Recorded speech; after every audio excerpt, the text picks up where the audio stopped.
Bismillahirrahmanirrahim. Keputusan semasa Pahang 4, Kedah 0, aggregate 5-3.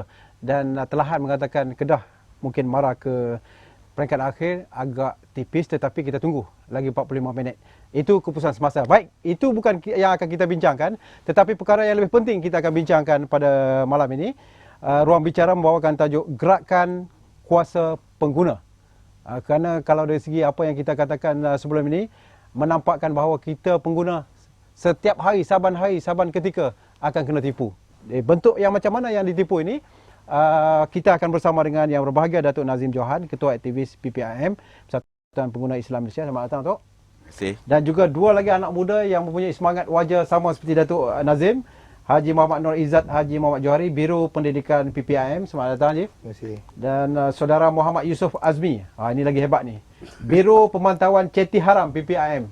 Ya, kalau anda ada masalah tentang pengguna malam ni, jangan lupa telefon kami di talian 03 2059 4624 ataupun 2059 4625. Jadi tanyalah apa saja, Datuk Nazim akan jawab. InsyaAllah dia akan guna komputer dia untuk menjawab segala pertanyaan. Baik, Datuk. Saya sebenarnya melihat kesungguhan PPIM ni apabila forum demi forum, usaha demi usaha diadakan untuk menggerakkan kuasa pengguna. Setakat mana kesannya, Datuk, sekarang ni? Okey.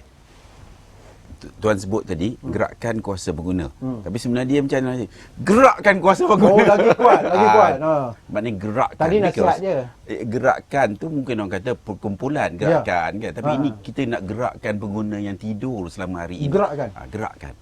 Jadi sebenarnya kalau ikut penilaian kita di Persatuan Pengguna Islam ya, pengguna ni telah terlalu lama tidur dan diperguna. Dan dia pun tak sedar. Ikut aja. Kalau orang kata bayar sekian-sekian, bayar je lah. Kalau orang kata ikut aje lah. Makan aje lah. Jadi ini perlu dilihat kembali ya. Kerana kita lihat hari ini keadaan pengguna di Malaysia ini, tahap kejahilannya pada kita lah setakat ni agak tinggi. Walaupun kerajaan cuba buat banyak untuk menggerakkan kuasa pengguna ni, untuk menggerakkan dia ya. Tapi setakat ini pada kita di Persatuan Pengguna Islam kita rasa tidak cukup lagi. Jadi inilah usaha kita cuba daripada forum kepada aktiviti-aktiviti kita untuk bangkitkan pengguna ini yang pada kita setakat ini tidak kurang bermaklumat. Dan mungkin aktiviti kita tidak cukup juga. Tapi kalau kita lihat di negara kita, biasanya lah negara-negara maju ya, macam Jepun ke Europe ke, dia orang tahap kesedaran tu lebih tinggi. Di sini tahapnya rendah, sebab tu ramai yang berbondong-bondong tu biasanya kena tipu. Jadi hati-hati. Kita boleh guna perkataan tipu tu boleh. Dan memang kena tipu. Memang kena tipu. Memang kena tipu. Dia orang tak nak jadi buah manggis tu Kalau buah manggis tak pernah tipu tu. Betul. Ini betul. Sebenarnya. Lagipun putih kat dalam cantik je, suci. Ini hati hitam kelat. Itulah masalah. Berkelit. Jadi kita berharap ya pengguna mengambil kesempatan yang ada untuk mendidik diri mereka. Jangan ambil mudah.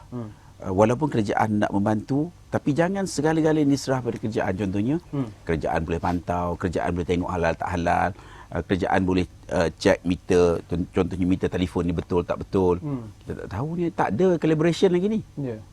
Jadi betul ke 1 minit itu 60 saat? Apa kata kalau 1 minit tu 40 saat?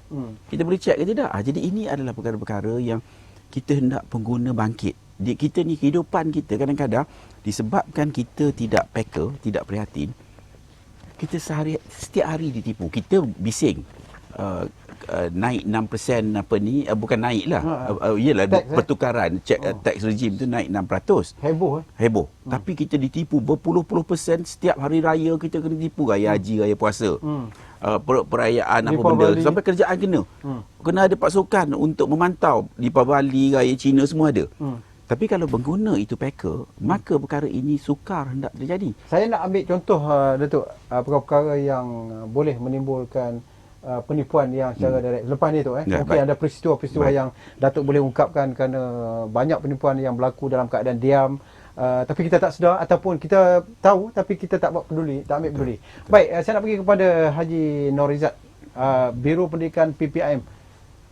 Apa sebenarnya tanggungjawab yang diberikan ini, dan nampakkan bagaimana kalau Datuk sebut tadi kena tipu, sudut yang pendidikan ni macam mana yang Haji nampak? Okey, bismillahirrahmanirrahim. Yang pertama sekali, kita lihat kalau daripada sudut pendidikan ni kita lebih kepada kempen. Mana kita dalam PPIM ni kita menganjurkan beberapa kempen lah, kesedaran tentang kes-kes penipuan yang berlaku sebelum ni. Jadi macam saya sendiri ada mengaturkan, memberi idea kepada PPIM supaya kita menganjurkan satu kempen yang berkaitan dengan kesedaran, memberitahu kepada pengguna bahawa mereka ni adalah pengguna. Kadang-kadang kita tengok dia sedar ke tak yang you bilang ni? Dia kadang-kadang selesa diperguna. Diperguna. Jadi kita nak supaya asingkan, nak sedarkan dia orang ni dan kita sendiri, iaitu kita ni adalah pengguna. Kita ada hak untuk kita ada hak dalam satu-satu sudut tentang apa yang kita beli, apa yang kita dapat perkhidmatan, apa yang kita guna perkhidmatan, kita ada hak. Jadi dalam contoh yang saya ambil yang terdekat ni, kita kata baru ni subsidi dikurangkan tentang subsidi petrol. Jadi kita sebagai pengguna ni kita kena tahu kita ni beli guna duit atau kita nak beli tu untuk beli petrol. Jadi kesedaran yang kita cuba lakukan ialah kita mengajak pengguna untuk membeli petrol. Mana kalau kata kita bayar berapa ringgit, contohnya sekarang ni RM2.30, kita bayar RM23 tu kita dapat 10 liter. Pastikan 10 liter tu kita dapat sharp. Bukan kita dapat dalam berapa sen tu. Macam tadilah Datuk Nazim kata, kita telefon, adakah dia betul dia kiraan dia 60 saat? Adakah dia kira 40 saat saja? Dan dia charge untuk 1 minit. Jadi itu yang kita cuba terapkan dalam kesedaran, dalam kempen-kempen dalam bentuk pendidikan. Itu pendidikan. Yes. Permulaan yang baik daripada Haji Muhammad Norizat, Muhammad Johari, Biro Pendidikan PPIM. Saya nak kepada Saudara Muhammad Yusuf Azmi, Biro Pemantauan Ceti Haram. Tak payahlah buat haram, memang ceti ni haram dah. So macam mana dari segi apa? Dia ada judi halal. Ada juga Judi halal. Judi haram. Jadi ini mungkin lah. Okay. Saya setuju baliklah pasal Datuk. Ya, betul. Baik, tugasan yang dapat anda ni sebelum kita bicara pada kes-kes yang telah pun diselesaikan oleh saudara. Mungkin apa sebenarnya tanggungjawab yang diberikan? Sebenarnya kita macam gerakan kuasa pengguna ni kan, sebenarnya ini banyak bergantung kepada pengguna sendiri. Dia perlu lebih bijak menilai sebab benda ini dah diwar-warkan. Tak, dia memang dah bijak, tapi dia nak pinjam tak dapat ikut prosedur sangat. Akhirnya jalan pintas pergi ke sana. Jadi apa yang benar tak betul? Jadi mungkin kita kena tanya dengan perbankan lah. Tengok, sebab ini masalah pun antara isu-isu juga. Apa ni, kalau kita tengok orang nak buat loan dengan bank tak dapat, dan janji pula katakan sebulan 2 bulan, yang dijanjikan tu pula tak ditepati. Dan pihak pengguna pula ni dia dah merancang sesuatu, dah merangka sesuatu untuk melaksanakan sesuatu, jadi tidak ada jalan keluar, jadi dia meminjam dengan ceti haram. Saya nak bagi tahu satu kes yang saya tengok di depan mata saya di satu kawasan perumahan. Dia janda anak dah 5-6, kesian lah. Susah nak menjaga nasi lemak, tapi di mana dia nak minta pinjam? Akhirnya dia terjebak dengan pinjaman ceti haram ni. Dan hidup sebab tu dah susah. Bila tak dapat bayar, ceti tu datang rumah, lalas sekali saya tak tahu duduk mana. Daripada rumah setinggan, saya tak tahu dia duduk rumah apa pula lepas tu. Sebab tak boleh bayar, kan? Jadi bagaimana PPIM nak main agar kesedaran ni wujud kepada pengguna? Okey, pertama macam yang kita cerita tadi tu, berkenaan dengan ibu tunggal. Ibu tunggal.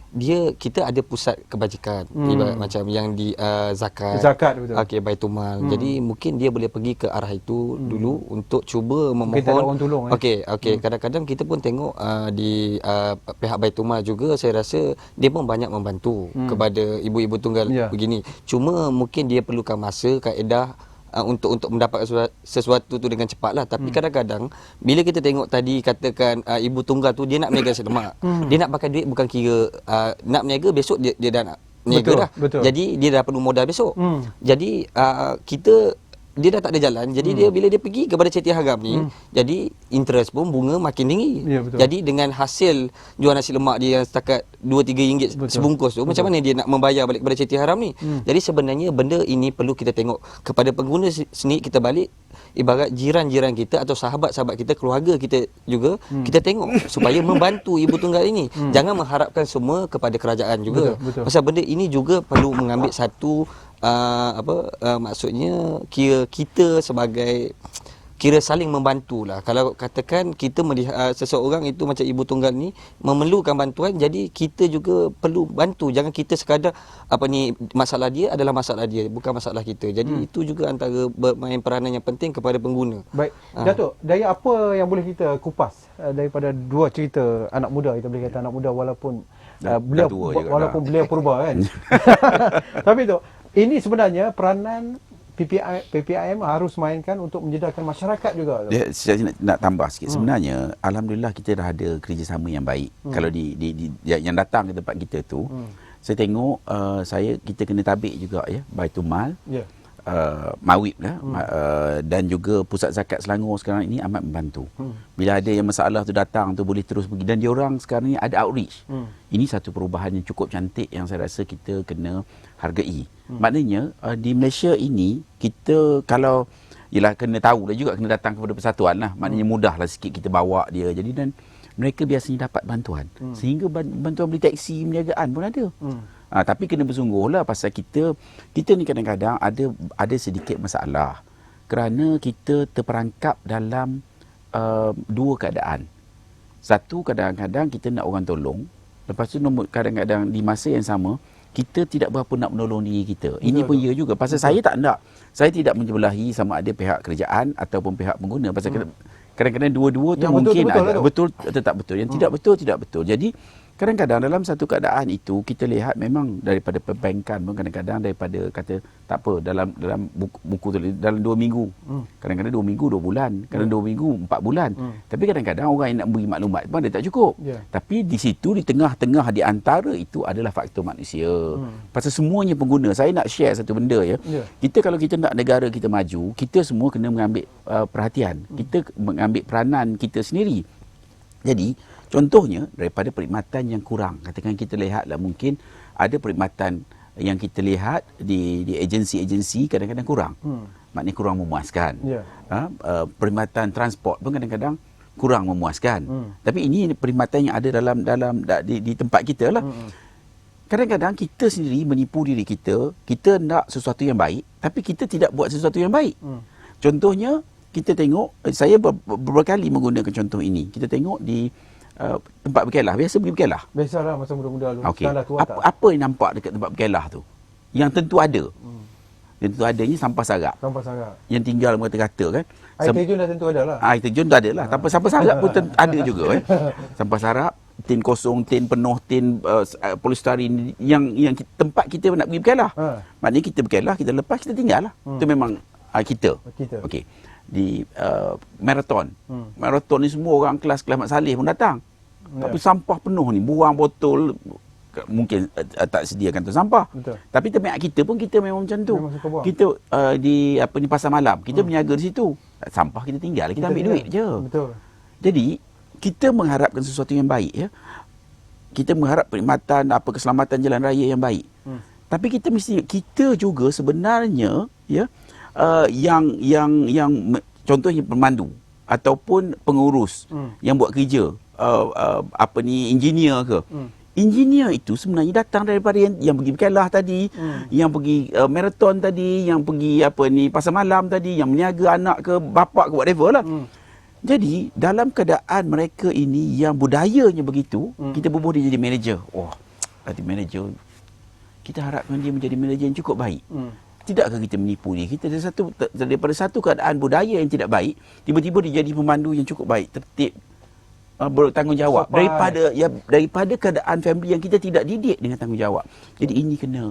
Kita akan bincang lanjut. Kalau boleh lepas ni kita jalankan kempen ambil sampah di pasar malam. Betul. Tapi tinggalkan duit.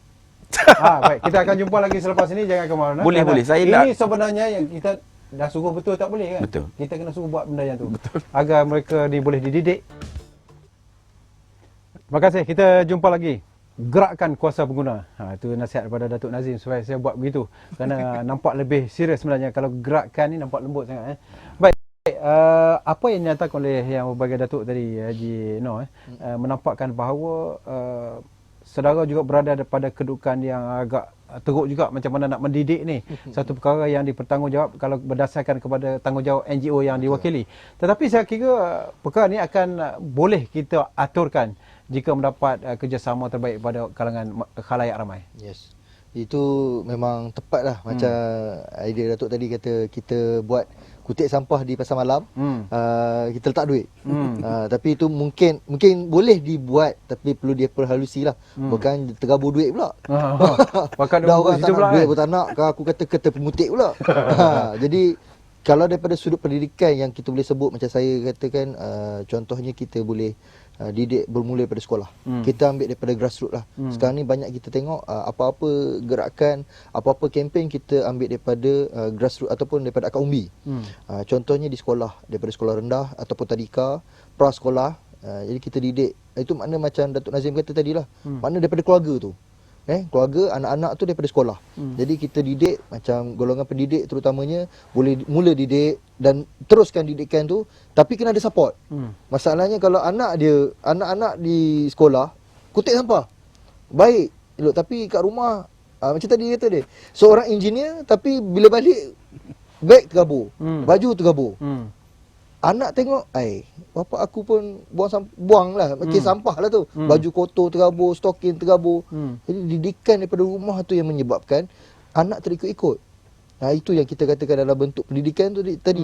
Jadi bila kempen, kalau kita kata kempen sampai grassroots sekalipun, sampai ke orang tua sekalipun, tetap sama.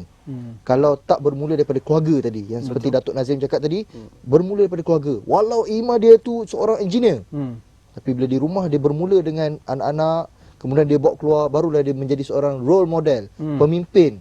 Contoh, barulah kalau di pejabat, dia tengok, oi, bos kita ni bagus. Dia ni kemas. Kan pernah kita tengok, kadang-kadang kalau macam saya di sekolah, pengetua ni bersih. Kalau datang pejabat dia ni, kalau barang tu, pen tu cantik tersusun. Tapi kalau di sekolah, itu makna tanah orang tak buat kerja. Dia terbalik pula. Tapi kalau tergabur tu, ni yang buat kerja ni. Tapi kalau dia rambut panjang, bertocang, kemas. Itu perlu kita tengok lah. Dia menampakkan dia memang betul, kemas, bersungguh. Jadi itu yang kita katakan kempen kita buat. Makna saya ada pernah melalui satu kempen yang dibuat oleh Kementerian Pendidikan Malaysia sendiri, tentang kesedaran kebersihan, dan baru-baru ni kementerian ada wawarkan bawa bekal. Bawa bekal makanan ke sekolah ni pun adalah satu didikan, iaitu menjaga kebersihan. Itu satu perkara yang sangat bagus, yang sepatutnya buat daripada dulu lagi kempen.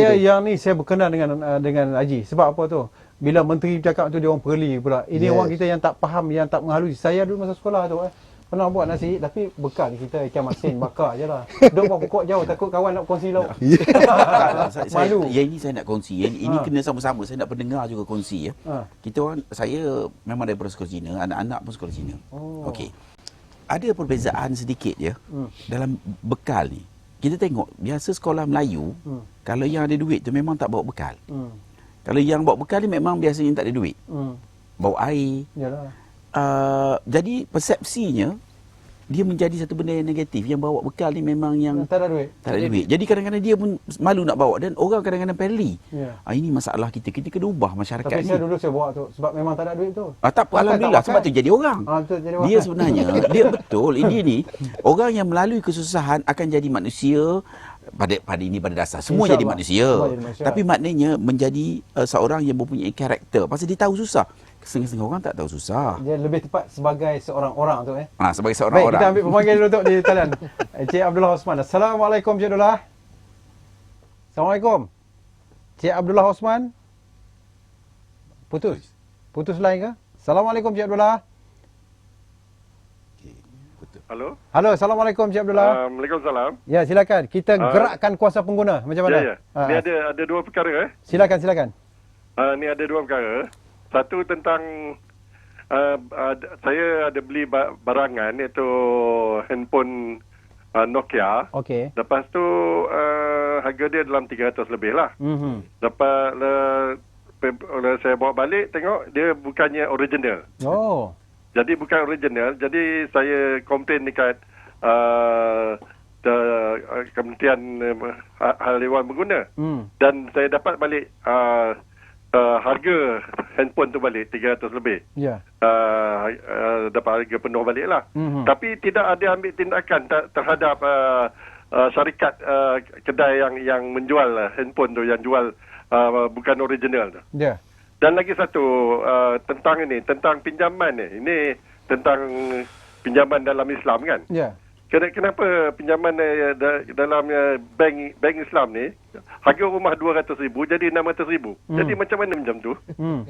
Minta penerangan, terima kasih. Baik, itu Datuk Nazim akan jawab. Cik Dollah jangan ke mana-mana. Saya nak bagi ruang pada Saudara Yusof dulu untuk menjelaskan. Ada tak dialog dengan ceti haram ni? Oh, biasa. Jadi bagaimana kita nak dua hala lah. Satu memang pengguna ni memang dia kesusahan dia untuk mengambil pinjaman, tetapi dari usaha PPIM untuk bersama dengan ceti-ceti ni kan, walaupun sememangnya mereka berlawan lah. Jadi berlawan. Macam mana? Dia sebenarnya pada permulaannya kita memang berperang dengan ceti-ceti haram ni. Ya. Tapi dah sampai satu peringkat tu pihak ceti dah mula mengenali kita lah. Kerana Datuk Nazim juga. Jadi saya ni kira pewaris lah. Dia tengok kira lah. Pewaris lah yang sama Jadi macam ceti haram ni pada mulanya saya juga pada mulanya takut. Saya ingat pada mulanya saya pun ceti haram. Tak. Jadi aku suspend tu. Tapi disebabkan melihat keadaan mangsa menyebabkan saya nak cuba membantu. Ya. Jadi itu yang itulah sebabnya saya cuba untuk berlawan dengan diorang ni. Jadi kita cubalah melakukan rundingan demi rundingan. Akhirnya saya sampai pernah diugut dah, sampai diugut bunuh. Semua cukup ni. Jadi pada mulanya kita merasa takut, tapi lama kelamaan dia menjadi benda rutin dah tak ada apa dah. Jadi saya nak war-warkan kepada, kalau menteri dia biasa war-warkan, jadi saya pun nak war-warkan kepada pengguna, kita tak perlu takut. Tidak perlu takut dengan ceti haram. Orang yang buat haram takut, kita takut. Yes. Patutnya dia lah takut. Tapi dia takut. Kalau betul-betul alung yang tidak berlesen, dia tidak berani datang berjumpa kita sebab dia tahu. Pasal adalah dia punya kaedah-kaedah dia tu. Pasal tu yang menyebabkan dia takut dengan kita. Jadi hari ni kita berunding dengan dia dengan menggunakan handphone saja. Kadang-kadang mungkin certain case kita kena turun untuk tangkap ke, kita buat kerjasama dengan PDRM pun kita biasa buat. Dengan Bukit Aman pun pernah kita buat, biasa kita buat. Jadi kita, saya rasa yang macam tuan kata tadi, yang saya kata tadi, kita tak perlu takutlah dengan dia orang ni. Kita kalau katakan dia macam ni, dia seorang, kita seorang. Satu dengan satu mungkin tak ada benda. Kalau dia 10, kita ada 10. 10 lawan 10 sama aja. Sama juga, Jadi tak ada benda. Kalau cuma dia ugutan saja. Dia menggunakan psikologi. Kau nak beza pun dia makan beras kalau merah kita putih. Saya pengalaman kita makan besi. Pengalaman Along sampai umur 16 tahun pun ada. Bercakap dalam telefon ibarat macam umur 30 tahun. Dahsyat Dengan memaki hamunnya pemangsa, cuma cukup. Tapi bila kita dapat tangkap 18 tahun. 16 tahun pun ada. Alung pun ada menangis tak? Ada. Kena dengan Datuk Nazim menangis. Apa barang tu Alung menangis tu Tak, dia sebenarnya macam Yusuf kata, dulu mula-mula tu susah sikit. Tapi sekarang ni macam salah seorang pemantau kita ni, Kak Yati, perempuan je. Dia jerit Alung lari. Jadi ini mungkin pasal kita buat kerja bersungguh-sungguh. Dan kita bercakap, kalau kita buat kerja ni sebenarnya kita pergi tu, kita pergi keluar rumah, tak tahu balik tak tahulah. Pasal kita itulah jihad kita. Betul. Dan kalau kita nak berjaya, kita kena sanggup melalui itu semua. Dan sebagai pengguna pun, kalau kita nak berjaya dalam hidup kita ataupun dalam perjalanan hidup kita, kita kena sanggup banyak berkorban. Tu yang Abdullah Osman tadi. Cik Abdullah Osman. Okey. Nombor satu pasal handphone. Kita biasanya kalau ikut kita, saya tak tahulah apa fakta-fakta yang ada. Tapi sebenarnya kalau ikut dia punya lazimnya, yang menjual handphone tu patutnya dia ambil tindakan lah.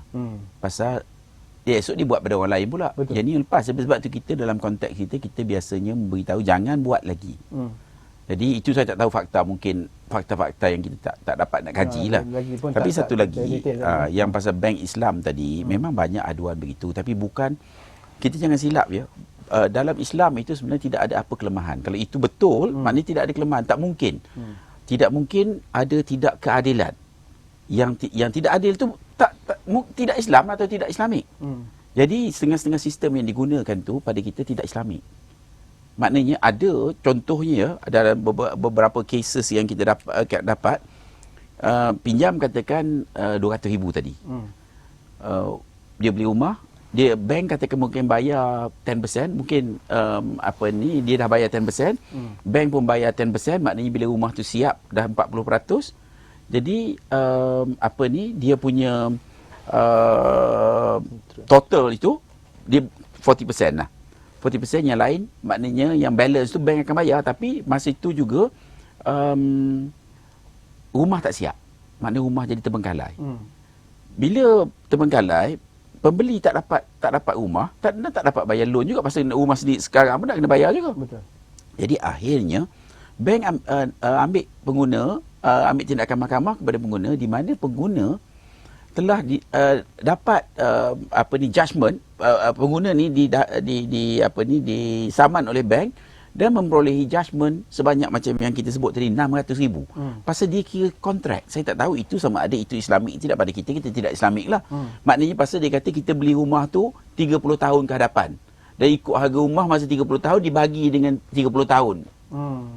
Jadi pada kita itu tak kena. Cuba bayangkan macam mana bank baru bayar 10%, tapi judgementnya untuk 30 tahun ke hadapan. Jadi ini tidak ada. Jadi ini pun kes-kes yang kita lawan. Banyak kes-kes yang kita bawa. Dan bukan setakat itu. Contohnya kes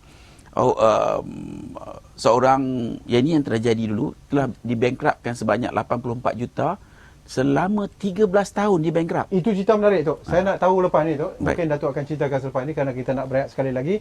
Kepada anda yang bersama kami, talian 03-2059-4624, telefon. Kalau ada anda masalah tentang kepenggunaan ini, kita boleh settle ataupun selesaikan dengan Datuk Nazim dan juga dua panel lain yang kita bawa ataupun jemput ke studio. Baik, kita berehat seketika, kembali selepas ini. Gerakan Kuasa Pengguna. Terima kasih. Setengah jam berlalu kita telah pun mendapat pencerahan yang cukup baik daripada tiga tetamu kita yang berbahagia, Datuk Nazim Johan, Ketua Aktivis PPIM, Saudara Haji Muhammad Noor Izzat Haji Muhammad Johari, Biro Pendidikan PPIM, dan Saudara Muhammad Yusof Azmi, Biro Pemantauan Ceti Haram PPIM yang telah pun berbincang. Kita santai tetapi penuh bermakna dan kita mengharapkan apa yang dipamerkan ini akan membolehkan anda turut bersama kami memikir apakah tanggungjawab kita dalam usaha memerangi ataupun menggunakan kuasa kita sebagai pengguna. Keputusan semasa boleh kita anggap selamat tinggal Kedah untuk ke final kerana Pahang 5, Kedah 0. Baik Tok, saya nak bagi sambung tadi. Yang apa yang bankrupt selama 13 tahun. Ingat perkataan tu. Okey. Dan yang paling dahsyat sekali, dia pun tidak pernah pergi ke bank. Astagfirullahalazim. Macam tiba-tiba katakan Izzat ni, dia pergi tiba-tiba, saya dah dibankruptkan. Begitulah cerita dia. Jadi macam mana orang boleh buat? Sign dokumen pun, tak ada sign, orang signkan. Sampai begitu. Kadang-kadang pengguna ini bila dia jahil ataupun tidak prihatin. Jadi kita kena sentiasa prihatin. Kita ni diibaratkan masuk dalam hutan yang banyak jerangkap. Kena tengok kiri, tengok kanan, kena hati-hati. Betul. Pasal zaman nak serah semua pada kerajaan itu sudah tidak ada lah. Semuanya nak serah pada, tak boleh lah macam tu. Ni kita nak, contohnya nak makan halal, yang nak makannya kita, bukan kerajaan yang nak makan. Tak apa, kerajaan buat, tak boleh macam tu. Kita tak boleh lah ambil sikap mudah. Ini yang saya takut, masyarakat kita kebanyakannya begitu. Kita mungkin boleh belajar dengan masyarakat Taiwan dalam satu kes ni, yang kan ada minyak yang dia orang di Taiwan ada dua je, tak silap saya, dua syarikat minyak makan. Jadi rupanya dia orang dapat tahu, dia orang campurkan minyak daripada minyak yang recycle ni dengan makanan. Habis penduduk Taiwan company tutup. Jadi kita kena ada kata orang resilient. Pengguna ini dia kena bersatu. Siapa yang tipu kena, hari ini orang tipu, tak ada masalah. Yalah. Tipu hari ini, orang lain datang, esok tipu lagi, lusa tipu lagi. Dan kita ni memang kata orang, oleh kerana kita tidak dididik, masyarakat kita juga tidak dididik untuk mencari keberkatan hidup. Jadi kita mencari duit. Patut kita cari keberkatan, cari kehidupan. Kerana Allah ini tidak, kita cari duit. Cari duit ni apa jua peluang lah. Jadi itu mendidik masyarakat kita, itu yang bahaya. Akhirnya tipah tertipu lah. Tipah tertipu lah. Habis kita pun tertipu. Baik, ada Datuk Gulam di talian tu. Kita ambil Datuk Gulam. Assalamualaikum Datuk Gulam. Waalaikumsalam warahmatullahi wabarakatuh. Gerakan Kuasa Pengguna, silakan Datuk. Ya Datuk. Ya. Kadang-kadang saya selalu nampak dalam Astro Bernama ini, kita buat pemantauan lah. Segala apapun yang akan berlaku atau tidak berlaku, kita buat pemantauan, tapi so far tidak ada tangkapan. Di depan mata sendiri, rudi cerai RM1, sekarang RM1.20. Kita bagi dia amaran. Kenapa dikasih naik? 20 sen 1 liter lah. Kau punya roti ya. 20 sen hanya 1 roti saja. Ya. Naiklah 2-3 sen. Tak kata 20 sen. So dulu ditarik RM1.30 sen. Sekarang RM1.5, RM82 lebih. Tapi tidak ada tangkapan. Ya. Saya pun heran. Ya. Penguat kuasa di mana? Hanya kita boleh bercakap apabila ada. Di ruang-ruang seperti ini kita bercakap, kita bisa lepas itu. Ya. Tak ada tangkapan. Kita buat. Cuma kalau ada tangkapan, di mana-mana mereka takut. Tak, sambil menaikkan harga. Sekarang di depan kedai, di depan rumah saya, berjual RM1.20 sen. Mungkin di kampung, menggunakan 2-3 batu, 1 liter minyak, RM1. Wah, apa saya nak pergi kampung? Menggunakan 10 liter, RM2 lebih. Betul. Saya dekat depan saya diam salah. Kena dia menjual begitu tinggi hanya 2-30 sen. Saya beli saya depan rumah. Tapi kita mungkin kena rapihilah. Ya, kena tunaikan cakap, kena tunaikan janji itu. Ya, So baik. kita keluarkan di Astro Bernama ini, kalau ada nanti yang kena tangkap tu, Baik. tolonglah.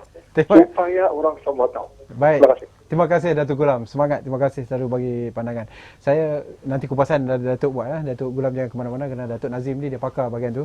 Baik, Ji, saya sebenarnya apabila Datuk sebut tentang kadang-kadang dia tak pernah buat pinjaman, tak pernah buat pembelian, tetapi tiba-tiba namanya terheret hingga kadang-kadang terpaksa sangkut di sitos umpamanya, bagaimana pengguna nak betul-betul mengenal pasti dokumen supaya tidak terlepas kepada tangan orang lain. Kadang-kadang IC kita yang tak tu pun dia boleh pakai untuk pembelian satu barang. Dan ini pernah saya adukan kepada Datuk yang sebelum ni.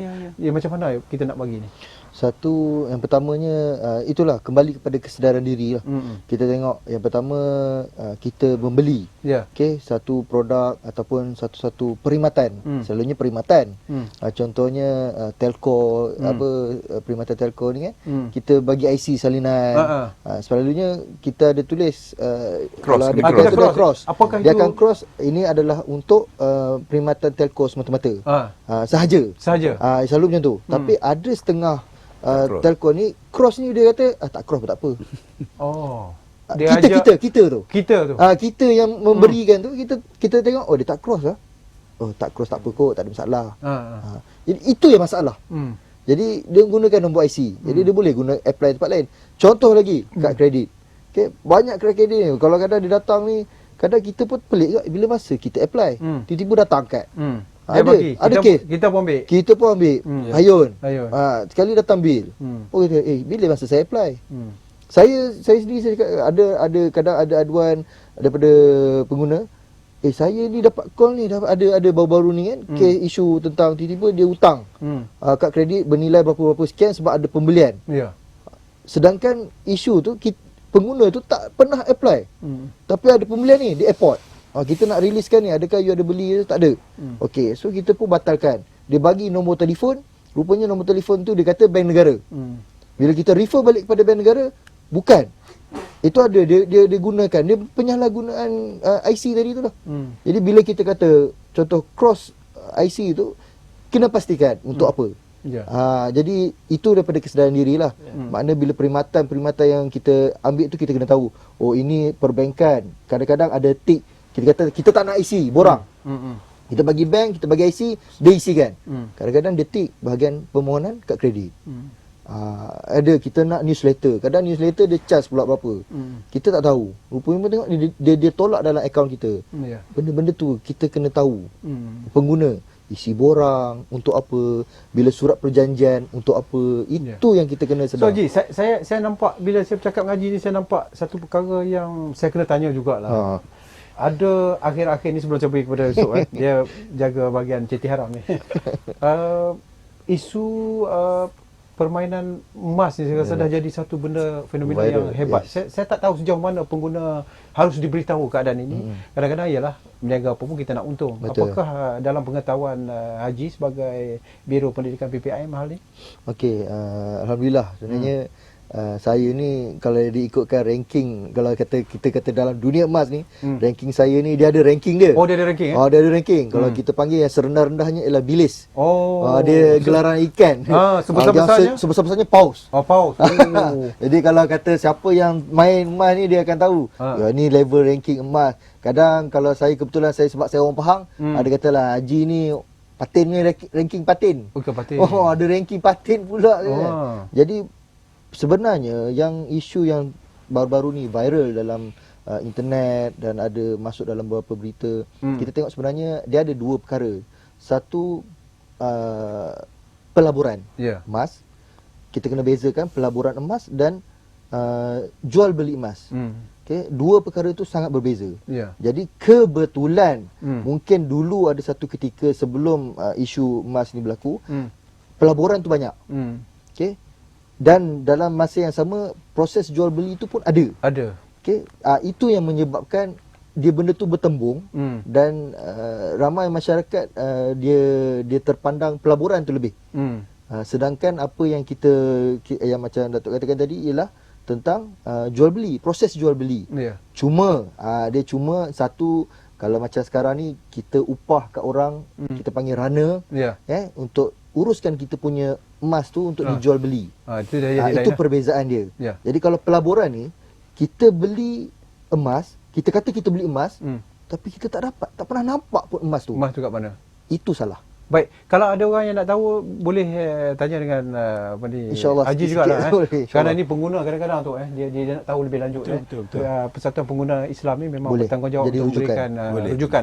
Baik, perkara yang jelas apabila kita bercampur dengan kalangan orang-orang yang hebat ni, Ceti Haram mempunyai pelbagai pendekatan ganas dan sebagainya. Bagaimana Cik Mat Yusof nak pastikan bahawa mereka ni dapat diredakan agar tidak menjadikan pengguna yang salah langkah ni sebagai pemangsa yang kadang-kadang sehingga tidak ada peri kemanusiaan. Bagaimana kita nak pastikan benda tu tak berlaku? Pertama, berani kerana benar lah. Bila kita buat benda yang betul, jadi kita perlu berani. Jadi kalau hari ini masyarakat juga dia perlu berani dan dia perlu betul. Kadang-kadang bila kita berdepan dengan Along sebab kita berjanji. Betul? Contohnya kalau pengguna sendiri apabila dia meminjam dengan Ceti, jadi dia menjanjikan sesuatu benda yang dia tidak pasti, yang dia tak boleh dapat pun. Katakan dia tahu pinjam 2,000, dia tak mampu nak bayar balik dalam 5,000. Tapi dia kata okey sebab terpaksa. Sesak dia ambil juga. Ada kes ke yang dapat kes bersemuka dengan Ceti dan juga pengguna ni yang dapat diselesaikan? Ada. Okey, saya ambil satu kes ada kes seorang pemilik petrol pump yang berhutang dengan Along hampir dekat 800,000. Oh, banyak. Okey. Jadi itu saya buat bersama-sama dengan Datuk Nazim Johan sendiri. Along ini dia beroperasi di Kuala Lumpur. Tapi bos dia orang berada di Penang ataupun di Johor. Itu antara yang markas dia orang yang terbesar di sana. Jadi melibatkan high profile case ni, dia orang akan refer kepada Johor Bahru ataupun di Penang. Itu adalah dia orang punya bos yang akan datang. Okey. Kita berunding dengan mereka dan kita dapat selesaikan benda itu dan cuma memakan masa lebih kurang dalam 2 minggu. Akhirnya selesai. Daripada 800,000 yang dia meminjam dengan Along itu sebanyak, kalau tak silap saya, lebih kurang dalam 2 juta lebih bos. 2 juta lebih. Jadi kita reducekan sampai 800,000. Jadi 800,000 tu nak cerita ni pengadu ini sendiri lari. Tak bayar. Jadi kita reducekan lagi sampai 400, dia tak lagi waktu 400 kita reducekan lagi sampai 400,000. Yang terakhir kita reducekan lagi sampai 200,000 sebab dia dah bayar lebih daripada itu. Dia dah lebih bayar daripada itu sampai 200,000 ni adalah prinsipal yang dia perlu bayar. Tapi yang 200,000 ni bersikap pengguna kita ni, bila dia datang pada kita, dia memerlukan bantuan kita. Dengan izin Allah SWT kita dapat selesaikan benda ni. Jadi seharusnya dia bekerjasama. Betul. 200,000 daripada nilai asal you kena bayar dekat 2 juta yang diminta oleh Along ini. Jadi 2 juta kalau nak bandingkan dengan 200,000, berapa punya jauh perbezaan pun dia tu? tak dapat bayar juga. Bukan tak dapat bayar, dia mampu untuk bayar, tetapi dia mengambil satu, dia kata PPIM perlu buat tindakan undang-undang. Kita bukan kerajaan. Betul lah. Baik, benda yang sedap, antara benda yang sedap, 3 perkara yang benda sedap itu satu, tumbuk pinjam tak bayar. Tumbuk tak melawan. Dia kalau tumbuk dia sedap cerita kan. Aku belasah dia tu tak melawan. Yang kedua, hutang tak bayar. Berani minta lah dia cakap kan. Itu benda yang sedap kita sembang. Tak apa, kita akan sembang lagi selepas ni. Jangan ke mana-mana kerana gerakan kuasa pengguna ini penting untuk kita fahami walaupun santai, tetapi banyak permasalahan yang dapat kita bincangkan ini menjadi contoh kepada khalayak ramai. Kita jumpa lagi selepas ini. Jangan ke mana-mana.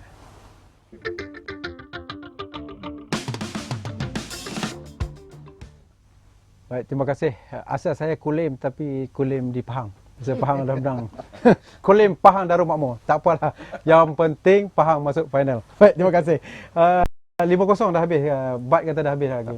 Tok, satu perkara tadi yang Datuk Gulam sebut tadi penguatkuasaan. Kenapa tak tangkap semua kan? Okay. Yang kedua, masalahnya saya tengok di teksi-teksi banyak ada tulis pinjaman wang. Okay. Kalau saya duduk teksi belakang tu nampak. Okay. Itu betul-betul ada lesen ke tak ada lesen tu? Sebenarnya kalau dia cakap kita pinjaman berlesen. Tapi sebenarnya semua pembohong semua. Lesen dia memang ada kerana dia pinjam lesen orang je pun. Kenapa dibenarkan di teksi tu? Nak buat macam mana pasal dia bayar? Bedak pasal itu bukan bidang kuasa. Maknanya dia orang boleh letak, dia bayar pada teksi. Mungkin dia bayar pada syarikat teksi. Tapi yang poin yang kita nak cerita adalah orang ramai perlu sedar ya. Pinjaman berlesen ini adalah pinjaman yang mengikut undang-undang. 1 tahun pinjaman dengan kadar 18% kalau tidak ada cagaran, 12% kalau ada cagaran. Tapi yang kita cerita-cerita tadi, itu semua yang 10% sebulan, 20%, lambat sehari, baik. Ini semua dunia pelik lah. Dunia yang ramai orang tidak tahu dan elok tidak menceburi. Tapi di masa yang sama, kalau kita nak menyelesaikan masalah ini, semua pihak kena bersungguh-sungguh. Tapi kadang-kadang, masalah masyarakat tadilah. Yang bagi pinjam, kadang-kadang kita bagi pinjam tak bayar. Kadang-kadang nak pinjam tak dapat. Makan masa panjang. Nak berniaga, dah tergantung. Jadi ini semua yang perlu dilihat oleh masyarakat untuk menyelesaikan masalah bersama. Kita nak semua bertanggungjawab. Yang nak beri pinjam tu betul-betul make sure kita kena bimbing macam mana mereka, macam kita tengok amanah Akhtiar. Cukup bagus kita tengok. Dan mungkin juga ini saya tengok satu lagi yang bagus adalah amanah Ikhtiar ni. Saya nak share sikit. Pembayaran dia kira 100%. Maknanya dia bimbing, maknanya yang pekerja situ pun bersungguh-sungguh. Tapi pada 1 tahun itu kerajaan buka kepada, ini amanah Ikhtiar untuk perempuan saja, tuan tak dapat pinjam. Tapi sekali itu dia buka pada lelaki. 5%. Jadi pada tahun-tahun berikutnya yang collection hanya 95%. Jadi 5% tu lelaki tak bayar. Jadi mungkin juga disebabkan masyarakat kita, kelemahan masyarakat kita, dan ada orang berkata kita bukan sahaja perlu membetul dengan apa ni kata orang, dengan apa yang boleh, tapi kita mungkin kena ada satu kementerian baru. Kementerian lelaki pula pasal masalah lelaki. Dan inilah masalah yang kita lihat dalam masyarakat kita juga. Maknanya sifat-sifat bertanggungjawab jadi amat kurang. Sebab itu masyarakat kita dihantui dengan pelbagai masalah. Yang level ni kurang, yang level tu contohnya satu level nak keluar surat approval patutnya boleh keluar 1 hari pun boleh. Tapi seminggu, 2 bulan. 2 bulan kadang-kadang banyak pula kena. Lepas tu pula yang ni pula dah sangkut. Nak bayar duit tak ada. Tapi kereta nak kena tarik, pinjam alung. Dia pula lemah. Jadi semua masyarakat pun tidak menolong. Ada satu tempat tu masyarakat tu sehingga kan disebabkan suami dia meminjam, dah bercerai pun dia pun suami dah pindah. Masyarakat itu tak suka kehadiran alung memantau rumah perempuan ini, sehingga kan dia orang buat mesyuarat, kata dia orang buat putusan biarlah perempuan ni pindah kat lain, pasal tidak alung datang nak mengacau, nak cari. Jadi masyarakat kita lemah. Jadi tak boleh. Tak boleh. Jadi kita kena ingat kita nak berjaya ini tidak ada jalan pintas. Kita tak kata PPRM berjaya, tapi kita berjaya lah juga kan, pasal boleh deal dengan alung ni bukan benda yang mudah. Tapi kita kena ada beberapa prinsip. Contohnya kita kena sanggup berkorban dan bersabar, bersungguh-sungguh buat kerja. Jadi ini yang agak kurang dalam masyarakat kita. Tepat dengan tahun baru hijrah. Itulah dia. Maknanya kita kena ubah. Kita tengok kita tengok paling dahsyat sekali daripada pendidikan. Macam tadi Yusof ada sebut ya. Contohnya biasa remaja kan. Biasa masuk kolej kan. Tengok anak-anak kita, anak lelaki terutama, rumah-rumah bujang. Kalau masuk tu, kalau silap-silap boleh pengsan. Tak tahan bau. Macam kapal apa? Pening nak masuk, kena tahan hidung. Jadi ini adalah didikan, dia merupakan refleksi karakter kita. Jadi sebab itu kita secara kerasnya bercerita, kita kena gerakkan kuasa pengguna dan mengubah semua ini. Pasal kita, kalau kita nak mengharapkan kerajaan saja, tidak adil pun. Dan dalam konteks barang naik tadi, yang Datuk Gulam tadi, sebenarnya masyarakat Malaysia adalah masyarakat laissez-faire, ekonomi bebas. Siapa nak jual teh RM10 pun tidak ada siapa boleh larang. Pasal Dekat hotel RM10, RM15 pun ada. Air mineral pun RM10 dekat hotel. Walhal dia punya kos tu mungkin 40 sen saja. Jadi ini kita kena ambil iktibar untuk bersungguh-sungguh mengubah dengan lihat apa yang kita lihat masyarakat-masyarakat yang lebih berjaya macam Jepun di mana sampah pun dia turun kutip. Tengok passport. Jadi kita kena bawa perubahan ini dan sebenarnya Mahal Hijrah ini kita jangan harap orang lain. Kalau kita nak berubah, kita dulu berubah, barulah masyarakat tu berubah. Kalau kita nak suruh tukar kerajaan, cakap itu tak kena caranya. Kita nak bakar kerajaan pun kita suara pun tak sampai. Tak cara cerita. Kita pun tak berubah. Jadi kita kena sedia untuk berubah, sedia untuk membawa perbezaan dalam kehidupan kita. Pasal kita tengok saya baru ni jumpa satu orang perempuan. Dia kahwin dengan orang Bangla. Tanya pasal apa kahwin dengan orang Bangla? Cerita menarik. Dia pula pakai Mercedes. Pasal dia kata kalau dia kahwin dengan orang Melayu, dia tak dapat Mercedes ni. Ni duduk walaupun orang tu datang, macam mana orang bersungguh kerja bukan 8 jam. Kita kadang-kadang masyarakat kita ni, masyarakat pengguna ni dahlah kerja terkurang pada 8 jam, bawa rezeki yang tidak baik ke rumah. Satu. Nombor dua, apa jenis produktiviti kalau kerja pun 4 jam? Kalau kita tengok orang-orang luar yang datang sini kerja sampai 18 jam. Macam mana dia tak berjaya? Dan siapa suka bekerja dengan orang malas? Siapa kerja? Ini nak buat teh tarik pun tak tahu. Buat restoran ni, saya nak cerita ni, kita ada satu takrifan sindrom teh tarik. Sindrom teh tarik ni kalau tuan-tuan biasa pergi ke kedai, pergilah kedai, terutama kedai-kedai orang kita minta teh tarik. Sama ada teh tarik itu tawar, kelat, tak panas, ataupun menjejer-jejer ni sekeliling nak bawa itu. Jadi macam mana kita nak maju dan kita semata-mata mengharapkan bantuan? Tak boleh, no more bantuan. Kita kena bersungguh, kita kena singsing lengan. Kalau buat teh tarik tu, maknanya kita kena belajar. Kalau tak ada orang pun kita buat. Ini nak mengharapkan orang Bangla buat teh tarik. Itu kenapa dia lebih terpengaruh dengan teh tarik? Jadi kita contoh mamak punya teh tarik tu. Iyalah pasal cukup rasanya. Macam mana? Sebab tu mamak berjaya mengata-kata. Saya tambah satu syarat itu. Boleh apa dia tu? Dia pasal kedai mamak ni dia orang kata boleh maki. Ya betul, itu betul. Pasal orang kita pula dia kalau maki dia tak reti sebab dia tak faham. Dia tak faham. Satu lagi. Satu lagi mungkin juga kita menghadapi sindrom-sindrom yang tidak elok. Contohnya kita berasa kita bos. Kita kalau nak jadi bos kena rasa dulu yang susah ni. Betul. Ni kita nak jadi bos semua teh tarik pun orang buat. Saya tak belajar buat teh tarik. Apa susah dia belajar? Jatuh ke dia daripada manusia jadi kucing kalau dia belajar teh tarik? Boleh buat teh tarik? Tok sayang tu masa dah habis Mana tapi tu lagi baru nak panas. Tapi saya nak bagi sikit dekat Ajino. Ini perkara yang saya tengok mungkin Ajino boleh pergi pencerahan sikit. Setengah-setengah pusat beli belah ni dia ada non halal punya ni. Kita tak boleh masuk lah itu tak boleh sentuh. Masuk boleh tapi tak sentuh. Tetapi boleh sentuh anjing pun boleh. Datuk cepat. Tapi troli yang sama digunakan saya rasa. Jadi kat mana kita kata halal ni? Kan? Macam mana ni PPIM punya pandangan? Dari sudut PPIM kita tengok dulu. Satu tadi troli. Ya. Kalau kita perasan kaunter membayar. Kaunter bayar, ya. Kadang-kadang ada ditulis, kadang-kadang ada tempat dia tulis, okey ini non halal punya. Itu pun satu je. Kadang-kadang dia lupa tulis. Kadang dia lupa tulis. Kan? Kita dah letak apa semua, ini non halal. Tak apalah. Kelang kabut. Anjing pun boleh pegang. Siapa ada masalah. Itu dia mangkuk betul. Setu. Aduh. Jadi kesedaran lah, itu atas kita lah. Maknanya, yang paling penting sekali hasil perbincangan kita tu kesedaran. Kita kena sedar diri kita dan kita ni Mahal Hijrah ni buat malam ni juga buat azab iltizam kita ni nak pergi makan kedai tak tulis halal, nak pergi makan buat apa? Betul. Itu saja tu. Itu saja yang masa kita ada. InsyaAllah kita akan bincang lagi. InsyaAllah. Gerakan kuasa pengguna itu kita kena bincang dari masa ke semasa. Karena yang penting kali kesedaran kepada pengguna ini memberikan negara kita berada dalam keadaan yang sejahtera. Kalau ceti penuh di Malaysia ni susah juga tu Jadi tak boleh nak letak perjuangan pada PPIM semata-mata. Tak semua.